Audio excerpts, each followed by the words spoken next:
Welcome to one more edition of Politics Done Right. We have a great show today. Robby Caban is with us today. Everybody has heard about the murder of Rayshard Brooks in Atlanta, but they haven't heard the full story. And as usual, Robby is always out there, and it's interesting that I think, Robby, you said this occurred about 5 minutes away from where you live. So tell me a little bit about the area, first of all, before we kind of get into the details of what's going on here. Sure. As always, Egberto, thank you for being independent and covering this in an impartial way. That hasn't happened so far, and it's really causing a lot more problems. Mr. Brooks, I live in Atlanta, Georgia. Mr. Brooks was shot in the back by the Atlanta Police Department while he was running. And this happened in southeast Atlanta under I-20 on the south side. I live in that area. Below 20 is our interstate, the dividing line. And typically like South Chicago, South Bronx, the south side always has the divestment, larger populations of people of color and lower income.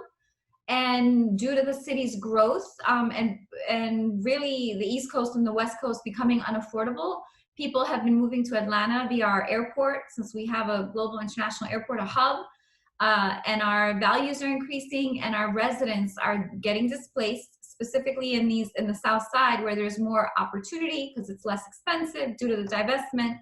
Therefore, our newer residents have demanded, because they're of higher income, lobbied City Hall, used our civic engagement systems, which are not run equitably, to have more enforcement, and it has resulted in over-policing and now multiple deaths that have been really ongoing for quite some time. Rayshard Brooks is not the first case. Oscar Kane was murdered. There's been no justice for him.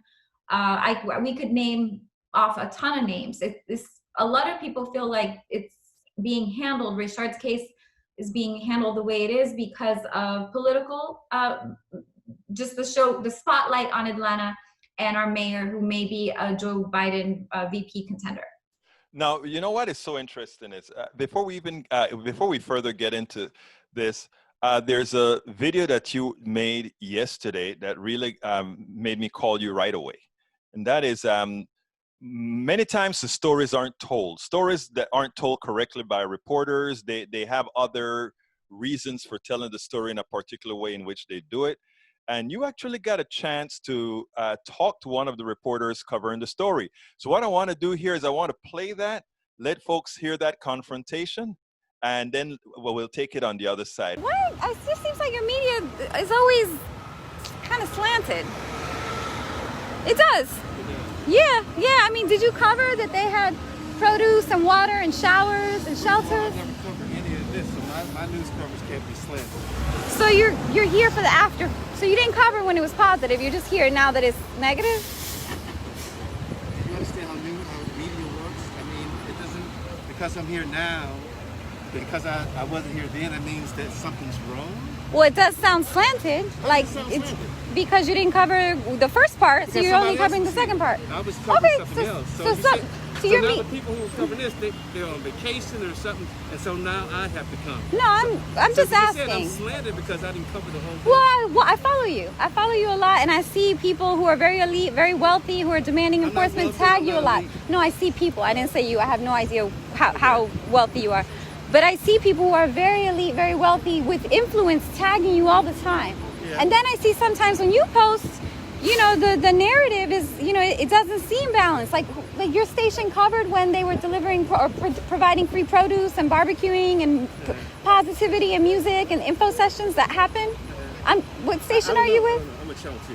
Channel 2. I'm going to look on Channel 2 and see. Well, that's what you said, right? That they covered the positive before, but it was somebody else. I know they covered this whole issue. They've been covering the issue. I've been. But how did they cover it? Because see, I haven't seen anybody showcasing. How do you know it's slanted? Because I've seen the negative part covered, not the positive part. I came down here to see for myself. I literally saw people claiming it was. Would you not agree that once people start dying out here, the positive isn't as. I mean, you can Well, people have been dying out here. Somebody died. That's why they did that, right? Rashard Brooks died by people who were sworn saying, but now to those protect. girls died, so Right, and what happened with that? Do you know? Because it's an ongoing investigation, right? Yeah. So what, do you know what happened with that? I know a girl was killed. Did you know that the shots were fired out of that car where they didn't see the little girl in the back seat before? Yeah. Oh, you did? Does No. that make it better? Not at all. But it's certainly not like somebody purposely tried to kill a little girl. They were being fired at. Didn't know there was a little girl in the back. When people fire at you, do you fire? No, do you the defend firing yourself? part, that they here in this busy area of town, people are firing. You shooting. okay? Hi. You don't have any narrative about that. It's just like, oh, let that happen. Well, you're not asking me. That's not a question. You're making I a am statement. asking. No, So said that. you don't have any narrative. That's not a question. What's your question? No problem. man. Nice to meet you, sir. That's one of our lovely media reporters, Tom Jones. Okay, Robby, I thought that wasn't really confrontational. What that was is getting to the point. In other words, you guys are always here when it's time to report the negative. What about tell me a little about that. Well, I saw him, with his microphone and in the air, and he was in a suit, so he really stuck out. And I have actually seen him online. There's a very affluent local group out of Buckhead, which is one of our most expensive neighborhoods. They pay the most taxes. It's where some of the looting, rioting has occurred. And they are about 6,000 deep in this private group, and our elected officials really respond to them. Our elected officials are tagged in this group, and they actually respond when they're tagged, city council. And I also see the same affluent residents in Buckhead in this group that I got kicked out of, always tagging Tom Jones, who works for Channel 2. And so when I saw that, I clicked and, saw how he was reporting. And, Mr. Jones is an African-American male. So it carries weight. I've seen this narrative over and over and over, the tagging or the use of images to justify an agenda. And he just seems to willingly, roll in this problematic agenda. And when I saw him on site, I said, you know what? Because this was, of course, after multiple tragedies had occurred outside of the site, I saw no coverage whatsoever of the positive things occurring at the Rayshard Brooks Memorial, which were numerous, but all I saw was all this horrible negative coverage and reporting. And then all of a sudden, when it's being cleared out, and it's, again, just the focus is negative, there he is. And so I saw him, and I saw also at the same time a homeless man, and we had or multiple homeless people. There were police everywhere, City of Atlanta trucks everywhere. They had taken down the everything that these activists and advocates and community members had tried to do in a positive way. And I put it on a live, but I didn't point it at him because I didn't want him to not engage me. And then I just asked, I just said so. I said, you heard the video. I said, it just seems like you're slanted. And he got upset with me, actually, and kind of cut me off, which made me a bit upset. But he said a phrase that was memorable. What was that? I think he said, don't you know how media works? Exactly. And that was telling. I was surprised he said that myself. But what really was disturbing was that because of all the negative coverage, right? The biased coverage, the unfair coverage, I actually went down to the site myself, like multiple times. And every single time I went down there to try to, take photos and show people, no, this is not what's happening, because I didn't believe it. I didn't believe what people were claiming. And then as soon as I got down there, I had confirmation. I was welcomed in. Yes, I will say people were armed. It's true. People were armed. But this was a lawful occupation because the Wendy's, who I believe is a franchise, the owners of the Wendy's allowed the community members and advocates to occupy the space with a verbal agreement as long as they didn't allow people in the burnt building. They allowed the memorial site. They allowed the murals. They allowed what was ongoing. And what was ongoing was building tent structures for our homeless. We're showing some of that as you speak.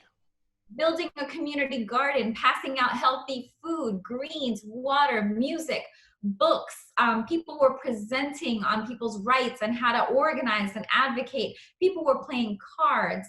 It just, all kinds of different people visited. And somehow, you know, Mr. Jones and Channel 2 never shared that. All anybody in Buckhead or anyone saw was Atlanta has gone crazy. It's lawlessness everywhere. It's so horrible. And, you know, they basically capitalized on the violence outside of the memorial, in my opinion, to use that as an excuse to go and take down everything at the memorial. And that's ultimately what happened. You know, Robby, I'm glad, first of all, that as an independent journalist, you went out and did that. Because even, as you said, the reporters from Channel 2 and all these other reporters, the producers, you can't completely blame it on, I think his name is Tom Jones. You can't completely blame it on him. He has something called a producer. And these producers generally don't look like the community. They are not of the community, and they have an agenda generally to support those people of the higher echelon. You're well aware of these groups that you've spoken to me about, these private groups that are part of the gentrification process or the members of the gentrification process in Atlanta. So, and I think you've mentioned as well that you found several of those, not only political officials, but media officials in those secret groups communicating among each other. So in other words, there's a special group, likely by class, where race is just a thing that's used as a tool when necessary. Well, groups, plural, because they're rampant, yes. And it's very problematic that our City of Atlanta Planning Department allows our civic engagement structure to operate this way. Because, and I covered this at the request of people affiliated with the advocates. I got a call the morning of that, and that they're tearing down the site. APD's there, everything's coming down. And I was like, how can I help? You know, they know I'm local, they know I'm right there. And they said, please go cover it. Please take photos, please video whatever you can. Because I guess they wanted it documented. And so that's what I did. And sure enough, the advocates were there. I was afraid to video their faces because people are being arrested and targeted from these videos. So, you know, it's just a very convoluted matter. And I want to clarify something. Recently, there were 2 incidents that were outside of the memorial site. The latest one recently, our mayor Keisha Lance Bottoms, actually is in an article saying enough is enough, and she justifies the tearing down of the occupation, lawful occupation, because of this death, of the little girl, which no one will say is, I mean, everyone agrees that that's horrible. But just to be clear, and there's been a memo released, a public release statement with the family of Richard, as well as the people supporting these efforts, saying the people who were at the memorial had nothing to do with the death of that little girl. And, you know, one might even, at least when I was there on site, the memorial was on the Wendy's property, right, where murals were occurring, arts and more. And there was an entry point to get in and out. And so at this time, APD, Atlanta Police, would not even come to this area, right? And so how were people going to direct traffic safely? So cones were put up and/or a barricade in the street to direct in and out. Now, had we not had APD, Atlanta Police Department, calling in with the blue flu, that's what it's called. I believe there's an article out that 50% of officers called in after the murder of Rayshard Brooks and the discipline that occurred, which is an important factor. Perhaps had they collaborated with the lawful occupiers who had permission and directed traffic, this could have been avoided. And you'll see activists on my page, which is public, activists like Eva Dickerson, who's a beautiful, intelligent woman, Spelman grad, local activist, and she's emotional in it, saying, you know, this. I'll share the video with you. It's right now, and they're just clearing everything out early morning. Helicopters, all the stuff broke down. So on Saturday for the 4th, we built houses, we built showers, we had 2 garden beds in a community garden. Are you okay with this? And all kinds of other things. So we had a beautiful, this was meant to be a peaceful place, and they came and they tore down all the houses. They broke Rashard's altar. His wife had put special crystals for him on the altar. They just tore it all down. They messed up the mural. They tore the garden beds up. I mean, this is supposed to be a peaceful place in Rashard's memory, and they destroyed everything. Were people armed because they were trying to protect the people who were visiting and themselves? I heard that there were drive-bys attacking and this place was being under threat by the KKK. Can you verify? This place has been targeted by the KKK and white supremacists over and over again. And what happened, I mean, we don't know what happened, and that's something that we're going to figure out as a community, but this is not the way to do it. Like, this is not community care. And, yeah, Eva, do you want to say anything? Annie! I was just cheering you on. Eva, do you want to give a perspective from what? Please, Eva, tell the real story. Yeah. Ready? We live in two Atlantas. There's the Atlanta that builds gardens around the city, that educates children when they need it, that shows up in the middle of crisis, that builds altars and gardens across the city. And then there's Keisha Leah's Bottoms Atlanta that destroys all of that, that allows KPD to bust up in old ladies' homes and kill them, that allows KPD to get away with killing a man who's trying to make it to his daughter's birthday party, that allows the conditions to exist where an 8-year-old girl can get killed at a peaceful community celebration. Keisha, Say it, blood is Eva. on your hands. You did this. You killed that 8-year-old Keisha Bottoms. People in this community have been begging. Joyce Shepard, Carla Smith, the whole Zone 3 community has been begging their representatives. Infrastructure, community care, She's right. healthcare, It's true. investment in It's the all local true. food system. Nothing has happened except for gentrification in the belt line. The only thing y'all have brought to this community is construction stuff. That's it. It's the war. Thank you, Eva. Thank you, Annie. Everything she just said, I can co-sign to. I've lived here over 10 years, and it's 1,000% true. Robby, that's why we need you out there and the independent journalists, because, you know, these are the portions of stories that are never told. Most of what we hear on mainstream media is an agenda. And in your case, I think you've made it clear in several instances. The agenda is gentrification to enrich a few, both politicians and otherwise. And I think that is why this work is so important. So Robby, tell me a little bit more about, before we close this out, tell me, what do you want to get out of this entire thing? Because, I mean, it's profound. Well, I mean, I believe in transparency, and I don't think that meaningful change can occur without just letting it all out, so to speak. So I really just wanted to support the efforts of people who are doing good work, who are doing commendable work, who I think are on the right track. These activists and advocates and community members, this is, you know, they're a community. I'm also a resident, and our planning should be inclusive and should follow what the community collective wants, not a small group who are affluent, who are controlling a city engagement structure that needs to be reformed. So and isn't it true, Robby, that that not being the case is one of the reasons we have the poverty, we have the desolation, and we have the people without hope in that community?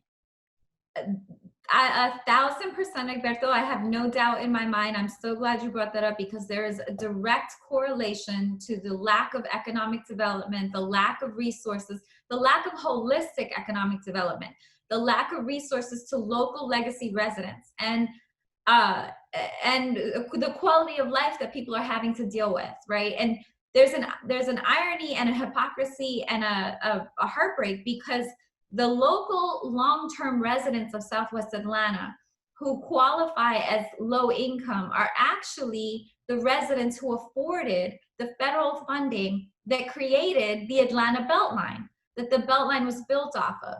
And so if you think about it, it's actually a cruel way to handle people, right? Because you take resources that were intended for them, and the consequences, their displacement, right? The loss of their home, predatory tax liens, you know, the evictions, the foreclosures, the loss of generational wealth. the displacement farther south, the heavier policing and enforcement and arresting people. I saw, you know, it's interesting, Alberto. I'm going to do this real quick because I know we're closing up, but I saw, I read this. I'm going to send you this. It says, it's from First Nations on Decolonizing Myself. It says, colonizers using the argument natives were already at war with each other as an excuse for genocide is like someone saying, I was driving through a neighborhood yesterday and saw two neighbors arguing. So I killed them both and moved my friends and family into their houses. When I saw this, I immediately just took out the word colonizers and thought of gentrifiers. Gentrifiers using the argument that legacy residents were already at war with each other, black on black, killing each other, crime, as an excuse for excessive policing, over policing instead of genocide, is like someone saying, I was driving through a neighborhood yesterday and saw two neighbors arguing. So I jailed them both with cash bail so they can't get out and moved my friends and family into their houses. Actually, I bought their grandmother's house with a predatory tax loan and on the Fulton County foreclosure steps. And then I think I'm gonna come here and live here and be fine. And then they get a rude awakening when their house is broken into and they're appalled. That is a good little snippet you sent me from Facebook of this woman who just got robbed, and it's like, oh, what a welcome into this community. She's appalled. And this, let me tell you, those are up all the time. Next door is inundated with them. Buckhead is so upset they can't shop. They're so upset about their looting and so on. And these are, I hate, these are bubble people. And when your bubble gets burst, you're appalled, but you are on these forums making fun of our legacy residents' poverty, complaining that there's litter, complaining that poor people are pushing toilets through the streets. Do you know the embarrassment it must be to go around begging to cut yards when you're a grown adult male?